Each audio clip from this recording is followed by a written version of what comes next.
LangGraph employs a stateful message passing architecture to orchestrate multi-step workflows, where each node processes and transforms the conversation state. This specific artifact demonstrates the final integration test of a retrieval-augmented generation pipeline, validating the complete workflow from user query to tool invocation and response synthesis. We're about to examine how the system initializes with a structured input containing user messages and simulated tool responses, then processes this through the generate-answer function to produce the final output.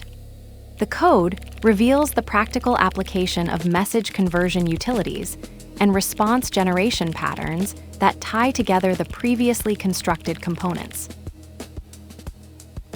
Input equals messages, convert to messages. Role, user. Content, what does Lillian Wang say about types of reward hacking? Role, assistant. Content, tool calls. Id, 1. Name, retrieve blog posts. Args, query, types of reward hacking. Role, tool. Content, reward hacking can be categorized into 2 types: environment or goal misspecification, and reward tampering. Tool called, 1. Response equals generate answer input. Response messages -1, pretty print. This code demonstrates a complete workflow test for a retrieval-augmented generation RAG system built with LangGraph. The input simulates a user query about reward hacking types, followed by an assistance tool call to retrieve relevant information, and finally a tool response containing the actual content. The generate-answer function processes this state to produce the final response. The test validates the end-to-end flow where the system first decides to use retrieval, executes the search, receives the results, and then generates an answer based on the retrieved context. This pattern is crucial for verifying that all components, query generation, retrieval, and answer synthesis, integrate correctly. The use of convert to messages ensures the input conforms to the expected message format, while pretty print provides a readable output for validation. The workflow highlights the agent's decision-making process. It doesn't respond directly, but opts to retrieve information first, demonstrating the conditional logic built into the graph. This test case specifically checks the happy path, where retrieval succeeds and the documents are relevant, allowing the system to proceed directly to answer generation without needing to rewrite the question. Let's break it down. Messages, convert to messages.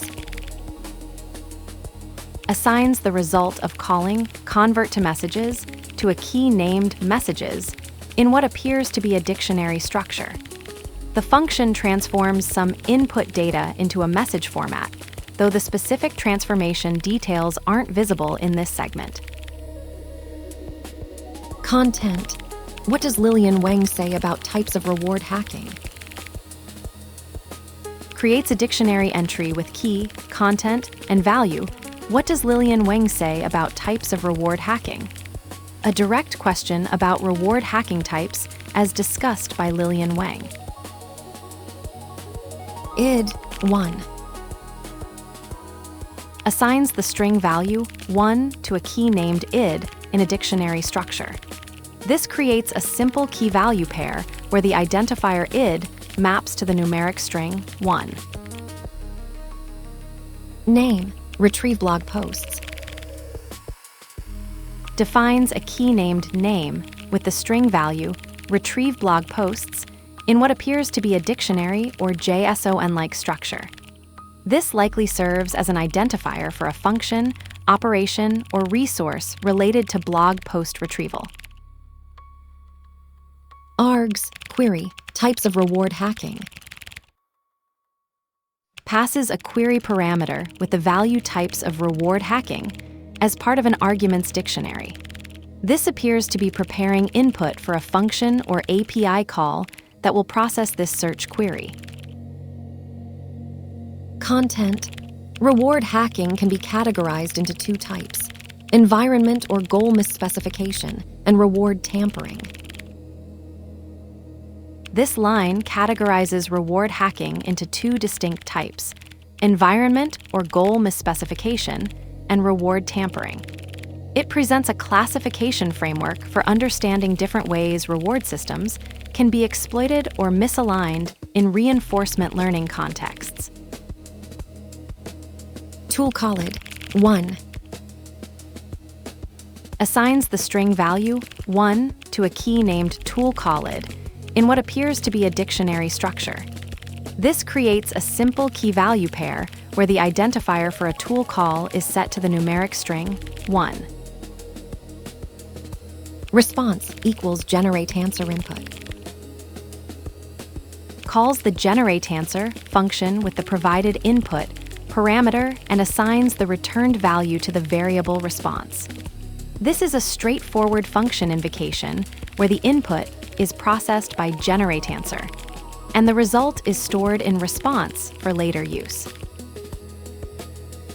Response messages -1, pretty print. Accesses the last message in the messages array of the response dictionary and calls its pretty print method to display a formatted version of that message. This integration test showcases LangGraph's stateful message passing architecture in action, demonstrating how the retrieval-augmented generation pipeline handles a complete workflow. The test begins with a user query about reward hacking types, which triggers the assistant to make a tool call to retrieve relevant blog posts. The tool response provides the actual content, which the system then processes through generate answer to produce the final output. The key components work together seamlessly. Convert to messages ensures the input conforms to the expected format, while the structured message sequence, user query, assistant tool call, and tool response validates the end-to-end flow. The generate answer function processes this state, and pretty print provides a readable output for verification.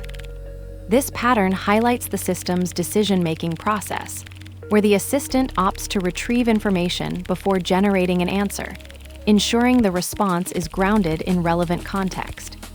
The test specifically validates the happy path, where retrieval succeeds and the documents are relevant, allowing the system to proceed directly to answer synthesis.